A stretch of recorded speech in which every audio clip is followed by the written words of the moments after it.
আমাদের এইখানে ল্যাম্পসের পুকুরে এই যে মাছ চাষ হয়েছে, এখন এগুলো ধরে নিচ্ছে, তাদের সময় শেষ। কি পরিমাণ লাভ পেলেন দিদি আপনারা মাছ? বেশি লাভ হয়নি, সাধারণভাবে হয়েছে। বাই বন্ধুরা, নমস্কার বন্ধুরা, আমি সবিতা। এই যে পুকুর থেকে, এই যে ল্যাম্পসের পুকুর থেকে এই যে তেলিপুয়া মাছ এনেছি, আমাদের পুকুরে ফেলবো বলে এইখানে রেখে দিচ্ছি।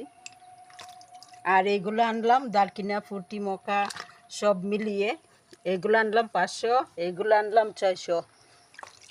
এই যে এইগুলা 600, এই যে বড় বড় তেলিপুয়া।